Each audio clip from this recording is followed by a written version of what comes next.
Hello friends, Gayatri క్రియేషన్కు స్వాగతం. గాయత్రి క్రియేషన్లో ఈరోజు మనం నవాబుల కథల గురించి చెప్పుకోబోతున్నామండి. ముందుగా గుడ్డి దర్బార్. ఈ కథను రచించిన వారు వీర వెంకట సత్యనారాయణ గారు. ఈ కథకు చక్కని చిత్రాలు వేసింది ఈ చిత్రగారు. పూర్వం హైదరాబాద్ నగరం సమీపంలో షకూరా అనే ఒక పేదవాడు ఒకడు ఉండేవాడు. వాడు నవాబు ఆస్థానంలో ఏ కొద్దిపాటి ఉద్యోగమైనా సంపాదించి కనీసం నెలకు 2 రూపాయల జీతమైనా తీసి దానితో పొట్ట పోసుకుందామని రాజధానికి వచ్చాడు. ఆ కాలంలో 2 రూపాయల నెల జీతం కూడా బతుకు తెరువుగానే ఉండేది. అయితే షరాకు ఎంత ప్రయత్నం చేసినా ఏమీ లాభం లేకపోయింది. వాడు ఎన్ని అర్జీలు పెట్టుకున్నా సహాయపడే నాదుడే లేనందున అన్నీ బుట్టదాఖలైనాయి. చివరకు షరాకు సాహసించి ఒక పని చేశాడు. వాడు ఒక కంసాలి సహాయంతో ఒక మొహరు చేయించుకున్నాడు. అది పట్టుకుని ప్రధాన న్యాయస్థానం వెలుపల ఒక చోట కూర్చొని తన ముందు ఒక బల్ల పెట్టుకున్నాడు. లోపలికి అర్జీలు పట్టుకెళ్లే వాళ్ళందరినీ పిలిచి వాళ్ళ అర్జీలపైన మొహరుతో ముద్ర వేసి అర్జీకి 1 పైసా చొప్పున వసూలు చేయసాగాడు. ఇదంతా ప్రభుత్వం చేసిన ఏర్పాటే కాబోలనుకొని అర్జీదారులు తమ అర్జీలపైన మొహరు ముద్ర వేయించుకొని ఆ తరువాతే తమ కాగితాలను అధికారులకు దాఖలు చేసుకోసాగారు. త్వరలోనే ఇది పరిపాటైపోయింది. న్యాయస్థాన ఉద్యోగులు కూడా ఈ ముద్రకు అలవాటైపోయారు.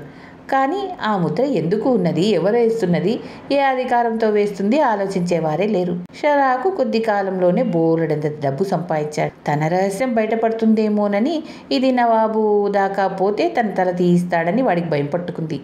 అందుకు వాడొక ఉపాయం చేశాడు. తాను వేసే ముద్రకు 1 పైసా వసూలు చేయడానికి బదులు 2 పైసలు వసూలు చేశాడు. అందులో 1 తాను తీసుకుని 2వది నిల్వ ఉంచసాగాడు. ఇలా 10 సంవత్సరాలు గడిచాక ఒకనాడు ఏదో కారణం చేత షరాకు కచేరీకి వెళ్ళలేకపోయాడు. ఆనాడు వచ్చిన అర్జీలపైన మొహరు ముద్ర లేదు, వీటిపైన ముద్ర లేదు, ఇవి చెల్లవు అన్నారు గుమాస్తాలు. ఈ వ్యవహారం పెద్ద అధికారి దాకా వెళ్ళింది. వాళ్ళు అసలు ఈ ముద్ర ఏమిటి, దీన్ని ఎవరు వేస్తున్నారు అని ఆరా తీశారు. పాత అర్జీలు తెప్పించి ఆ ముద్రను పరీక్షిస్తే అందులో ఇలా ఉంది: అందే సర్కార్, షతల్ దర్వాజా, షకూరా మొహర్ అని. సర్కారు మొహరు కానే కాదు ఇది. ఈ సంగతి నవాబు దాకా వెళ్ళింది. షకూరాను పట్టి తీసుకురమని ఆయన ఆజ్ఞాపించాడు. భటులు షకూరాను తెచ్చి నవాబు ముందు హాజరు పెట్టారు. ఇలా ఎప్పటికైనా జరుగుతుందని వాడు అనుకుంటూనే ఉన్నాడు.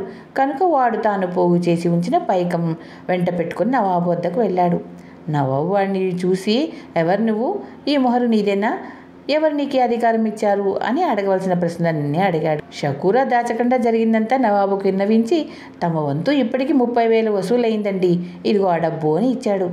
వాడి చాకచక్యానికి నవాబు సంతోషించి వాడికి ఆ పనే ఒక ఉద్యోగంగా ఖాయం చేసి మొహరులో ఉన్న అందే సర్కార్ అన్న మాటల్లో సర్కార్ అనేది మాత్రం ఉంచి అందే అనే మాటను చెక్కించేశాడు.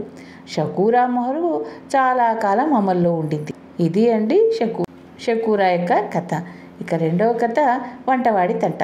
ఒక నవాబు ఒకనాడు ఒక అమీర్ గారింటికి విందుకు వెళ్ళాడు. నవాబు గారికి జిహ్వా చాపల్యం జాస్తి. ఆయన ప్రతి పూట అమిత రుచికరమైన వంటకాలను నిపుణులైన వంటవారితో చేయించుకొని తినేవాడు. కానీ ఈ అమీర్ గారింట భోజనం నవాబు గారు రోజు తినే భోజనం కన్నా ఎంతో రసోపేతంగా ఉంది. ఈ వంటవాడు మా రాజభవనంలో ఉండవలసిన వాడు, వాణ్ణి నాకు ఇచ్చేయండి అని చెప్పి నవాబు ఆ వంటవాడిని తన వెంట తీసుకుపోయి వాడికి నెలకు 50 మొహరీల జీతం ఏర్పాటు చేశాడు. అది నవాబుకు దండగా అనిపించలేదు.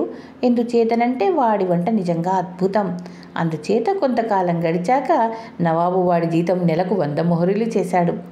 ఇలా చేసిన తర్వాత నవాబు తినే వంటకాల్లో రుచి తగ్గిపోయినట్టు కనిపించింది. త్వరలోనే ఆ సంగతి రూఢీ కూడా అయింది. జరుగుతున్నదేమిటో తెలుసుకోవాలని నవాబు ఒకసారి వంటశాలకు వెళ్ళాడు. అక్కడ వంటవాడు ఒక ఆసనంలో కూర్చొని హుక్కా తాగుతున్నాడు. 2 కొత్త వాళ్ళు వంట చేస్తున్నారు. వీళ్ళెవరు అని నవాబు వంటవాడిని అడిగారు. నా నౌకర్లు అన్నాడు వంటవాడు. నిన్ను వంటవాడుగా పెట్టుకున్నాను కానీ వంటవాళ్ళ యజమానిగా పెట్టుకోలేదు. నీ జీతం పెంచడం నాదే పొరపాటు అని నవాబు వంటవాడి జీతం మళ్ళీ తగ్గించేశాడు. ఇది అండి వంటవాడి తంట. ధన్యవాదాలు.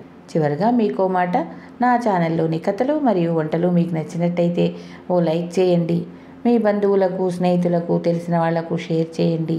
మరిన్ని టేస్టీ వంటల కోసం, మరిన్ని మంచి మంచి కథల కోసం గాయత్రి క్రియేషన్ సబ్స్క్రైబ్ చేసుకోండి. ధన్యవాదాలు.